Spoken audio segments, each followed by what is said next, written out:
हे ब्रह्म भूत सकल जग खाया, जिन जिन पूजा ते जहराया। अंड न पिंड न प्राण न देहि, कोटि कोटि जीव कौतुक देहि। नमस्कार दोस्तों, मैं अविनाश दास रेशनल कबीर यूट्यूब चैनल में आप सबका हार्दिक स्वागत करता हूं। साथियों, मैंने 2 चौपाइयाँ बोली सदगुरु कबीर साहेब द्वारा लिखित वाणी है। ये ब्रह्मभूत सकल जग खाया। ये दिमाग में जो भ्रम है ना, भूत का भ्रम, देवता का भ्रम, टोना टामर का भ्रम, ईश्वर परमात्मा का भ्रम, भूत आत्मा, प्रेत आत्मा, मरी आत्मा, मसान आत्मा, इसका जो भ्रम है ना दोस्तों, ये इतना भयंकर है अंधविश्वास कि ये पूरा संसार जो है उससे ग्रसित है। सदगुरु कहते हैं, ये ब्रह्मभूत सकल जग खाया, जिन जिन पूजा ते जहराया। जो जो इन देवी का, इन देवताओं का, इन भूत का, इन प्रेत का पूजा किया, वो सब फंसते चले गए। गणेश पूजा, दुर्गा पूजा, राम पूजा, कृष्ण पूजा, अल्लाह ईश्वर पूजा, ये सारी पूजा इसी के हिस्से हैं दोस्तों। जब तक प्रत्यक्ष जगत से हट करके किसी अदृश्य शक्ति की कल्पना दिमाग में रहेगी, तब तक संसार की कोई ताकत आपको अंधविश्वास से मुक्त नहीं कर सकता है। मैं क्या कर सकूंगा? ये सारे अंधविश्वास, सारी झूठी कल्पनाएं अगर सदगुरु कबीर साहिब के सच्चे अनुयायी हो तो कचरे में डाल दो। ये कुछ भी सच नहीं है। कुछ लोग कहते हैं हमारे आदर्श पुरुष हैं, हमारे पुरखा है, राम कृष्ण दुर्गा काली। तो उसके अलावा भी कोई पुरखा है आपके? अभी 1-2 पीढ़ी पहले वाले पुरखा भी होंगे ना, तो उनको पुकारोगे तो आते हैं। वो खेत में काम करवाते हैं कि दुकान में बैठ के सौदा करते हैं? मान लिए आपका पुरखा है, दुर्गा काली राम कृष्ण आपके पुरखा है, मान लिए। तो अभी 1-2 पीढ़ी पहले मरे पुरखा जब नहीं आते हैं आपके पास, तो वो कब जमाने में मर गए होंगे मान लो, तो वो कैसे आपके मंत्र पढ़ने से आ जाते हैं, स्वाहा करने से आ जाते हैं, घी का सुगंध सूंघ करके आ जाते हैं? सोचे तो। सतगुरु कहते हैं, ये ब्रह्मभूत सकल जग खाया, जिन जिन पूजा ते जहराया। और कहते हैं, अंड न पिंड न प्राण न देहि। जो अंड पिंड ब्रह्मांड कहते हैं ना, जैसे पृथ्वी है और भी बहुत सारे सैटेलाइट्स हैं, प्लेनेट्स हैं, स्टार्स हैं, पूरे यूनिवर्स में बहुत सारी चीजें हैं। उस प्रकार के कोई चीज कहीं नहीं है जहां ईश्वर देवी देवता भूत प्रेत रहते होंगे। अरे कबीर साहब तो घोषणा किए थे, अब तो परीक्षण कर चुके हैं वैज्ञानिक लोग। इस तरह कुछ भी नहीं है। अंड न पिंड न प्राण न देहि। न प्राण है, सांस नहीं चल रहा है, न देह ही नहीं है। कोटि कोटि जीव कौतुक देहि। लेकिन उनके नाम से करोड़ों करोड़ों जीव जो है ना, आश्चर्य में पड़े हैं, विस्मय में पड़े हैं, भय में पड़े हैं। किसके नाम से? देवता के नाम से, भूत के नाम से, प्रेत के नाम से। दोस्तों, कल की एक सच्ची घटना मैं बता रहा हूं और उससे मुझे बहुत तकलीफ हुई है, इसलिए बता रहा हूं। एक आदमी मरण शैया में पड़ा हुआ है। मरण शैया में क्या पड़ा है, वो बरसों से ऐसा ही है, वो पैरालाइज टाइप का है, पैरालिसिस टाइप का है। और वो कई साल हो गए, उसके हाथ पैर कुछ नहीं चलते, बेड पर ही रहता है वो, और बेड पर ही उसका जीवन चल रहा है। शरीर से तो बीमार है ही, लेकिन दिमाग से, दिल से और भयंकर बीमार है। और वही क्या, शरीर से तो वो अकेला बीमार है, उस मोहल्ले के सभी लोग बीमार हैं दिमाग से। उसका ही एक अपना बड़ा भाई और भौजाई, उसके ऊपर सबको संदेह है, पूरे मोहल्ला को संदेह है, आसपास के लोगों को संदेह है कि उसी ने जादू टोना करके और इस आदमी को इस दशा में लाकर छोड़ा है, जादू टोना करके। अब पूरी जनता, वहां के अगल बगल की पूरी जनता उस आदमी से घृणा करते हैं, आंखों से देखना पसंद नहीं करते, और डरते भी हैं कि कहीं हमारा ना नंबर लग जाए। दोस्तों, आज छत्तीसगढ़ की ये दशा है, मनोदशा। और जानते हैं इसके जड़ में क्या है? इसके जड़ में यही गीता, रामायण, वेद, पुराण, शास्त्र हैं। इन किताबों में जगह जगह भूत का वर्णन, प्रेत का वर्णन, प्रेतात्मा का वर्णन, भूतात्मा का वर्णन, देवी का वर्णन, देवता का वर्णन, भगवान का वर्णन जगह जगह है। अदृश्य शक्ति का वर्णन जगह जगह है। लगता है भाई ऐसा तो कुछ होता होगा, तभी लिखा है धर्म के किताब में, परमात्मा के वचन में, देवता के वचन में, ऋषि मुनि के वचन में ये सब लिखा है। इसका मतलब ऐसा तो होता होगा। इस तरह दोस्तों विश्वास मजबूत होता चला जा रहा है। और जो लड़का आया था मुझे इस बात को बताने के लिए, वो उसी का बेटा है, उस पीड़ित आदमी का। अब बताऊं, अभी वो बायो से ग्रेजुएशन कर रहा है, बायोलॉजी से ग्रेजुएशन कर रहा है, लेकिन उसके दिमाग में भी ये बात अभी तक नहीं आई है कि जादू टोना, अदृश्य शक्ति कुछ होता है कि नहीं होता है।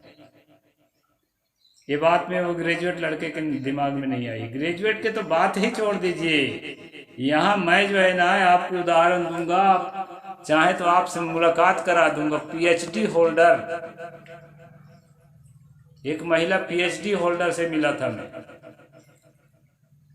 उसको भरोसा था कि भूत प्रेत होते हैं, भगवान होते हैं, देवता होते हैं, अदृश्य शक्ति होते हैं, और वो क्या करते हैं, हम पर प्रभाव डालते हैं, और उनके पूजा करने से, अर्चना करने से, इबादत करने से वो हमारे लिए काम बनाते हैं। ये उसका विश्वास था, पीएचडी होल्डर का। तो दोस्तों, जो लोग सतगुरु कबीर साहब को अनपढ़ गंवार कहते फिरते हैं, सधुकड़ी कहते फिरते हैं, इन 2 टके की बुद्धि वाले पीएचडी होल्डरों से इस देश को किस बात की आशा है? ये क्या दे सकते हैं भारत को? दिमाग में तो पूरा कचरा भरा है। तो मैं यही निवेदन करने के लिए बनाया वीडियो। एक मैं सच्ची घटना का उल्लेख कर रहा हूं दोस्तों, उसको भी सुन लो। समय थोड़ा होगा तो झेलना पड़ेगा। मैं बच्चा था, छोटा, 10-11 साल का। उस समय क्या हुआ, कि हमारे ही पड़ोस में एक आदमी की बहू उसको ठीक से सेवा नहीं कर रही थी। तो बूढ़ा नहीं था, वो अधेड़ था, उसको व्यवस्था ठीक से नहीं दे रही थी। अपने बच्चों को अपने पति को देती थी, ससुर जी को नहीं देती थी। और उसकी जो सास है मर गई थी। कभी कभी बूढ़ा होने के पहले भी कई लोग मर जाते, भाई हम ही मर जाएंगे तो क्या करोगे, तो मर गई थी बेचारी। अब उसके मरने के बाद ना बहू उसको परेशान करने लगी, ससुर महाराज को। ससुर अभी जवाने पट्टा था, 60 के आसपास का था। सोचा किसी को ले आओ। संजोग बस एक विधवा जो है उसको मिल ही गई, और वो विधवा की उम्र जो है ना वो बहू से भी कम थी। तो उसको जो है वो अपनी पत्नी बना के रख लिया। अब ये बड़ा अचरज की बात है कि सास की उम्र कम और बहू की उम्र ज्यादा, और 8 साल कम, थोड़ा मोड़ा कम नहीं। तो वो अधेड़ आदमी हालांकि गलत किया था, उसको इस तरह से नहीं करना चाहिए, इसके मैं भी समर्थक नहीं हूँ, उम्र का ख्याल रखना चाहिए। तो जब उसको पत्नी बना के ले आया तो घटना क्या घटती है दोस्तों, उनमें अनबन होने लगी दोनों में, सास बहू में। तो सास का रोल तो बहू निभाती थी, उम्र में भी ज्यादा थी, उस घर में सीनियर भी थी। अब बहू का रोल सास को निभाना पड़ता था। थोड़े दिन चला, इसके बाद कहे भाई हम अलग अलग रोटी बनाएंगे खाएंगे, और वो दोनों अलग अलग रोटी बनाने खाने लगे, बाप बेटा। तो घटना क्या घटती है दोस्तों, जो नई बहू बन के दुल्हनिया बन के सास आई थी ना, नई सास कहना चाहिए, उस सास के ऊपर ऑब्जेक्शन लगना शुरू हुआ कि ये टोन्ही है। टोन्ही समझते हैं, डायन, शोधो, शोधे, शोधो, डायन क्या क्या कहते हैं अपनी भाषा में आप जाने। ऐसी महिला जो जादू टोना करके किसी के खून पीती है, किसी को मार डालती है, किसी के खेत सुखा देती है, किसी का पेड़ सुखा देती है, ऐसी महिला ये माना जाता है। उसको टोन्ही बोलते हैं छत्तीसगढ़ की भाषा में। ये कैथोलिक ईसाई में शायद बिच बोलते हैं। कई देशों में है ये अंधविश्वास, भारत बस में है ऐसा नहीं है। तो उस पर जब टोनी का इल्जाम लगा दोस्तों, तो धीरे धीरे इतना फैला कि आस पड़ोस के सब लोग उसको टोनी मानने लगे, और यहाँ तक बात बढ़ गई कि इसको खत्म कर दिया जाए ताकि हमारा मोहल्ला सुरक्षा रहे। कोई भी बीमार पड़े तो उसी के नाम लगे, कोई मर जाए तो उसी के नाम लगे। किसी ने खा लिया हमारे बच्चे को, हमारे पति को, हमारी पत्नी को। ऐसी दुर्दशा चल रही थी। तो होता क्या है कि जो झुकने वाले होते हैं ना, अपने आप के गाँव होते हैं कि नहीं, देहात में बहुत होते हैं, खूब बाजा बजाएंगे और झूमने लगेंगे, नाचने लगेंगे, और चिमटा से, और जो है एक पतला वाला उसको खरक बोलते हैं, आज छेदते हैं गाल को, जीभ को छेदते हैं या भुजा को छेदते हैं, क्या क्या दवा लगा देते हैं उसमें, और चिमटा से अपने आप को पीटते हैं, और आग जला के अंगार के ऊपर जो है कूदते हैं झमझम, आप देखे होंगे। तो हम लोग जो है बच्चे थे, पेड़ पर चढ़ के देखते थे तमाशा। ये सब आके करने लगे, वो लोग बाजा बजने लगा। अब आए थे क्यों बताऊं, हत्या करने के लिए आए थे। और वो महिला को पता नहीं था कि आज मेरी जिंदगी के आखिरी दिन है, उसको नहीं पता था। तो अपने काम में मगन रही, लेकिन सुमगुम उसको पता चल ही गया कि शायद मेरे साथ कुछ गलत होने वाला है। और उसका पति महाराज खेत में नहर चला रहा था, खेत गया था बेचारा, गेहूं बोए थे। तो घटना क्या घटती है कि उन्हीं झुकने वालों में से एक देवता जो है, जो अपने आप को देवता समझते थे कि हमको देवता का भाव आया है, उसको पकड़ने के लिए दौड़कर अंदर घुसा उसके कमरे के अंदर। तो पीछे साइड एक दरवाजा था दोस्तों, उसमें से निकल करके वो महिला भगी। और इतना दौड़ी, मैं एक बताऊंगा आपको, बुरा न लगे तो। उस पीढ़ी की जो महिलाएं होती थी ना, अपने साड़ी के अंदर अंडरवियर नहीं पहनती थी, अभी अभी पहनने लगी है, और साड़ी लपटता है, दौड़ने में दिक्कत करता है। तो वो जो है अपने साड़ी को उठाते उठाते पूरा नग्न हो गई, क्योंकि उसको प्राण बचाना था। वो भागी जा रही थी। तो उस पर और इल्जाम गढ़ने लगे कि देखो, जो टोन्ही होती है वो नंगा होकर दौड़ती है। नग्न हो गई और दौड़ने लगी। इज्जत से ज्यादा प्राण प्रिय होता है अपनी जिंदगी। हर आदमी जीना चाहता है। दोस्तों, दौड़ते दौड़ते खेत चली गई, और खेत जब चली गई तो उसके पति को बहुत बुरा लगा कि मेरे पत्नी के साथ ऐसा हो रहा है। उसको पूरा विश्वास था कि मेरे पत्नी टोन्ही नहीं है, मेरी पत्नी अच्छी है, प्यार करता था, भले उम्र में कैसे भी रहा हो। तो वहां से भागा भागा आया, पति पत्नी दोनों आए, और थोड़ा दबंग टाइप का आदमी भी था। वो हाथ में दोस्तों कुछ मुट्ठी में ऐसा रख करके आया था, और मुट्ठी में रख करके आया था, और जो है गरम जोशी के साथ वो जो देव चढ़ के झूप रहे थे, करम करम से इसके पास गया, उसके पास गया, बोलो इसमें क्या रखा हूं। दोस्तों, कोई नहीं जान रहा था।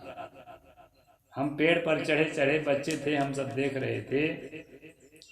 आखिरी में एक आदमी कहा कि ये तिराहे का धूल है, इसमें उधर तिपटा बोलते हैं, तिपटा माने तिराहा हमारे गांव की भाषा में, कि तिपटा गली के में कुधरा रखे है। ऐसे कहने का मतलब है कि आप जो है तिबट्टे का जहाँ तिराहा होता है उसके बीच का धूल इसमें हाथ में रखे हो, ऐसा वो कह रहा था। उसी समय जो है चाम के जूता से वो पिटाई शुरू कर दिया हुआ आदमी, और हाथ खोल के दिखाया तो उसमें तिबट्टे का धूल नहीं था दोस्तों। उसमें ये जो पवार होता है ना, चकौड़ा, छत्तीसगढ़ में चरोटा भी कहते हैं, हमारे गांव का नाम भी चरोटा है। तो वो जो है पवार का बीज, चकौड़ा का बीज जो है हाथ में रखा था, बीज रास्ते से ले आया था। तो सारे देवी देवता जितने थे ना, सबके पोल खुल गई। अभी तो आग में कूद रहे थे, अभी तो छेद रहे थे, अभी तो मार रहे थे, कांटे पर बैठ रहे थे, सारा कला कौतुक दिखा रहे थे दोस्तों। लेकिन जो है वो मुट्ठी के अंदर के चकौड़ा के बीज को कोई नहीं जान सके। और उसी समय से मुझे संशय हुआ कि ये देवी, ये देवता, ये भगवान, ये ईश्वर, ये कितना सच है, कहीं झूठ तो नहीं। हालांकि मैं छोड़ा तो नहीं था भगवान भक्ति, मानता था बहुत दिन तक, कई सालों तक मानता था, लेकिन संशय जरूर हो गया था। दोस्तों, ये जो है एक मानसिक बीमारी है, जो झुकते हैं, सुध बुध खो जाते हैं। ये कोई देवता का प्रकोप या कोई देवी का प्रकोप, प्रेतात्मक प्रकोप कुछ नहीं है। और किसी को टोन्ही कहना, किसी को जादूगर कह के उसके ऊपर जो है ब्लेम लगाना, और जो है उसके साथ अत्याचार करना, उसकी हत्या करने का प्रयास करना, ये सब के सब जो है ना आपके मूर्खता का प्रदर्शन है। जिसको ठान लेते हैं आपकी ये टोन्ही है, ये टोन्हा है, टोन्हा तो नहीं होते हैं, ज्यादातर टोन्ही हुआ करती है, कोई कोई टोन्हा होते हैं। एक टोन्हा की बात बताया ना मैं, वो पुरुष है। तो टोन्हा या टोन्ही के जिसको आप ठान लेते हैं ना, उसको आप जब जब देखे हैं तो तब देखते हैं, तब आप बीमार पड़ते हैं। और उसको कुछ नहीं मालूम आप बीमार पड़ रहे हैं कि अच्छा हो रहे हैं, उसको कुछ पता नहीं। लेकिन आप बीमार पड़ते हैं और आप दवाई करके अच्छे भी हो जाते हैं। तो इसमें जो है ना आपके साइकोलॉजिकल रिएक्शन है, ये आपके मन की विशेषता है, आपके मानसिक स्थिति की विशेषता है। उस आदमी का इसमें कोई योगदान नहीं होता, और आदमी या औरत का। तो दोस्तों, इसको बारीकी से पढ़िए, और साइकोलॉजी को भी पढ़िए, और साइकोलॉजिस्टों के साथ, जो ईमानदार साइकोलॉजिस्ट हैं उसके साथ बैठिए। तभी ये जो है दिमाग के अंदर का भूत, अदृश्य शक्ति का डर खत्म होगा। आज मुझे देखिए, मैं इतना निडर हो गया हूं कि यदि आप जो है मुझे क्षमा करें तो एक बात मैं कहूँगा, जिस देवी को, जिस देवता को, जिस भगवान को मुझे जूता से मारने को कहोगे, लात मारने को कहोगे, तो मैं मारने को तैयार हूँ। सिर्फ आप विरोध मत करना, देवता के ऊपर छोड़ देना कि यही जो है निपट लेगा, क्योंकि उसके पास तो बहुत शक्ति है ना। अदृश्य शक्ति कुछ भी कर सकता है, सर्वशक्तिमान है। चाहे जिस भगवान को, जिस ईश्वर को, जिस परमात्मा को जूता मारने को मुझे कहो, मैं जूता मारने को तैयार हूं, और वो क्या बिगाड़ेगा उसको सहने के लिए तैयार हूं। दोस्तों, मैं ऐसा इसलिए कहता हूं कि न कोई देवी है, न कोई देवता है, न कोई ईश्वर है, न कोई भगवान है। ये हमारे दिमाग में थोपा हुआ जो है एक तरह का मनोविकार है। इस मनोविकार से मुक्त हो जाओगे ना, तो क्या कहना, मुक्ति का आनंद मिलने लगेगा जिंदगी में। मुझे मिलता है इसलिए मैं कहता हूं, मुझे कोई नहीं सताता। हाँ, उनके समर्थक जो है ना, मूर्ख लोग, वो जरूर सताते हैं और उसको झेलना पड़ता है मुझे, लेकिन उनके ऊपर भी दया आती है। क्या मूर्खतापूर्ण विचार, देवी देवता ईश्वर भगवान, टोन्हा टोन्ही, ये मूर्खता में लपटे हैं लोग, अब मुझे सताते हैं। जो उससे मैं मुक्त करने के लिए, पूरे समाज को मुक्त करने के लिए मैं अभियान चला रहा हूं। समझाए समझे नहीं, सदगुरु कबीर साहब ने कहा, पर हाथ आप बिकाए, मैं खींचत हूं आपको, चला सुजनपुर जाए। दोस्तों, कबीर साहब के समय नहीं, आज भी समाज की वही स्थिति है।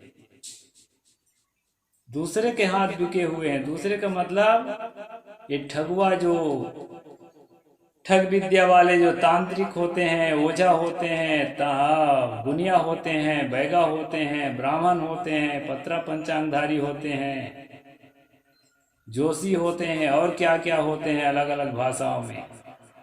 तंत्र मंत्र, देवी देवता ईश्वर परमात्मा, इसी सभी के अंदर सच्चाई बताने का प्रयास में लगे रहते हैं। उनके हाथ में आप अपने दिमाग को बेच दिए, उनके बस में हो गए। उससे मैं निकालने के लिए अभियान चलाता हूं, जान हथेली में रखकर। कितना लोग सता रहे हैं कि हमारे प्रिय सिद्धांत के आप खिलाफ हो। इसलिए दोस्तों, मैं आप सबसे, जितने मेरे श्रोता हैं, सबसे निवेदन करने के लिए वीडियो बना रहा हूं कि विचार करें, गंभीर विचार करें, इसके बाद जो है किसी बात को स्वीकार करें। मैं बच्चा था इसलिए अंधविश्वासी था, ज्यों ज्यों समझता गया, मैच्योर होता गया, सारा अंधविश्वास मेरा खत्म हो गया, और आज एकदम मस्त हूं, मगन आपके सामने। इसी स्थिति को आप अपने जीवन में धारण करिए। ये रेशनल कबीर का यही उद्देश्य है। तो वीडियो लंबा ना होने पाए, लंबा कुछ हो ही गया है, यहीं पर मैं बात को पूरा करता हूँ। साहिब बंदगी, जय जोहार, जय भीम, नमो बुद्धाय, जय भारत।